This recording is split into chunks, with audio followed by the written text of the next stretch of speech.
Good day and welcome to NoorNews. Today, we lead with a major new defense pact signed between Saudi Arabia, Turkey, and Pakistan, while also tracking the international fallout following a deadly school shooting in Thailand.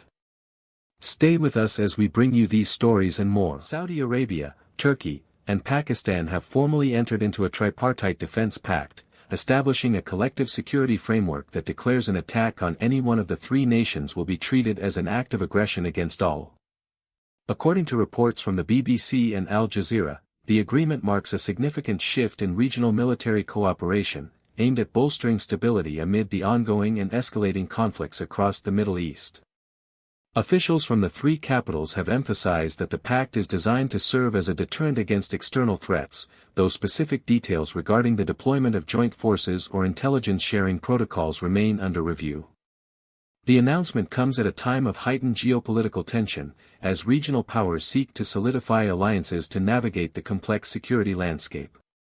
Analysts suggest that by integrating the military capabilities of these three nations, the coalition aims to create a unified front capable of responding to regional instability more effectively.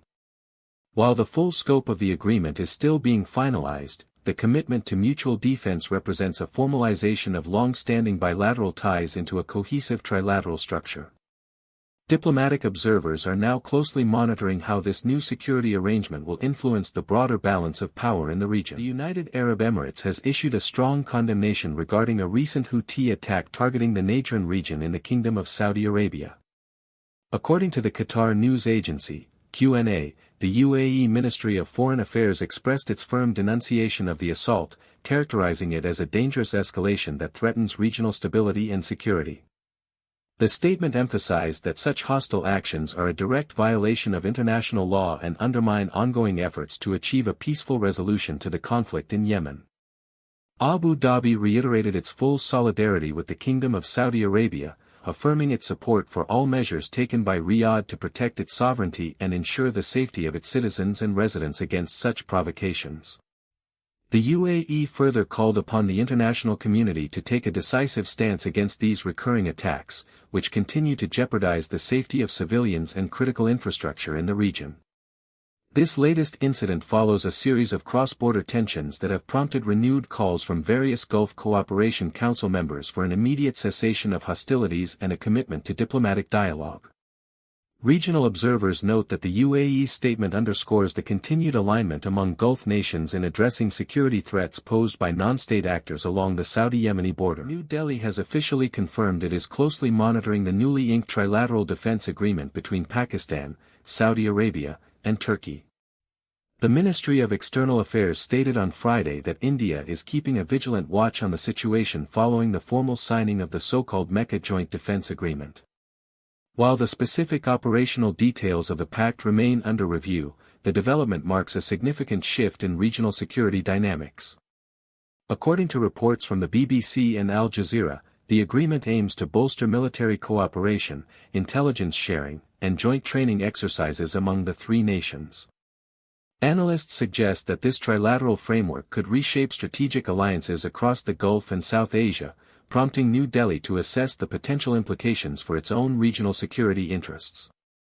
The Indian government has maintained a cautious stance, emphasizing that it will continue to evaluate how this partnership influences the broader geopolitical landscape. As the three signatory nations move toward implementing the terms of the deal, regional observers are waiting for further clarity on the scope of the military integration. India's diplomatic response signals a proactive approach to maintaining regional stability as new defense architectures emerge in the Middle East and beyond. Tensions between Madrid and Rome are escalating following a diplomatic standoff over migration policy. Spain has issued a formal warning of potential retaliatory measures if Italy continues to resist calls to lift border controls implemented in the wake of last week's mass migrant crossings into the Spanish enclave of Ceuta. The situation intensified after thousands of individuals crossed from Morocco into the territory, prompting a swift and controversial response from European neighbors. According to reports from the BBC and Al Jazeera, the Italian government has firmly rejected Spain's demands, stating that it will not accept what it describes as ultimatums or impositions regarding its sovereign border management. Rome maintains that its current security protocols are a necessary response to the broader regional migration crisis, while Madrid argues that a unified approach is essential to maintaining stability at the European Union's southern frontier. Analysts suggest that this friction highlights deep-seated divisions within the bloc over how to manage irregular migration flows and the extent to which individual member states should coordinate their border policies. As diplomatic channels remain active, both nations are under pressure from Brussels to de-escalate the rhetoric and reach a consensus that addresses both humanitarian concerns and national security requirements. Mexico and Peru have officially restored full diplomatic relations, marking an end to a period of heightened tension between the two nations. The normalization of ties follows a protracted dispute that began in November 2025, when former Peruvian Prime Minister Betsy Chavez sought political asylum within the Mexican embassy in Lima. The incident triggered a significant diplomatic rift, leading both governments to downgrade their respective missions and recall senior ambassadors.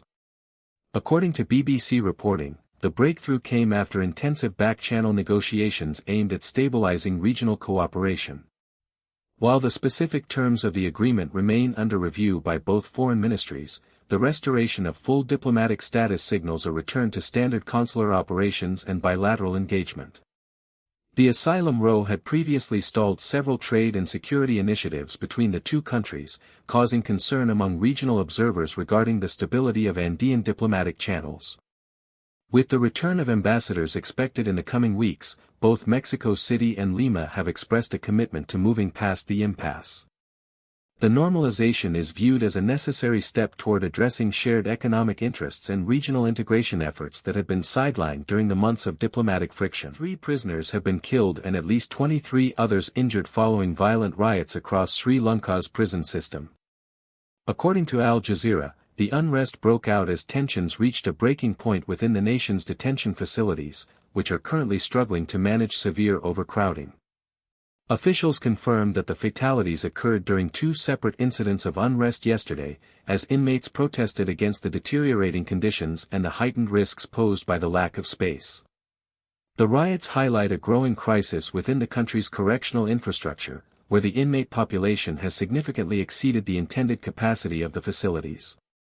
Authorities have been working to restore order, but the situation remains volatile as concerns mount regarding the safety of both staff and detainees. Human rights advocates have long warned that the systemic overcrowding in Sri Lankan jails creates a dangerous environment, particularly as the facilities grapple with limited resources and infrastructure challenges. While security forces have been deployed to contain the disturbances, the government is now under increasing pressure to address the underlying issues of prison management and the urgent need for judicial reforms to reduce the number of people held in custody. Investigations into the specific circumstances surrounding the deaths are currently underway. 7 people have been killed in Thailand after a 14-year-old student opened fire at his home and a local school. According to BBC reporting, authorities confirmed that the teenager first attacked his grandparents at their residence before traveling to his school, where he proceeded to gun down 5 teachers. The incident has prompted an immediate security response, with local law enforcement taking the suspect into custody shortly after the violence unfolded. While the investigation remains in its preliminary stages, officials are currently working to establish a motive behind the targeted killings. The scale of the tragedy has sent shockwaves through the local community, leading to a temporary lockdown of nearby educational facilities as police secure the perimeter. Emergency services were dispatched to the scene to provide support to the victims' families and school staff. As the authorities continue to process the crime scene and interview witnesses, the government has pledged a thorough review of the circumstances surrounding the students' access to a firearm. Further details regarding the identity of the victims and the specific timeline of the events are expected to be released as the official inquiry progresses over the coming hours. Thank you for joining us for this verified update on today's global headlines. We will continue to monitor these developing stories throughout the day. NoorNews, verified before published.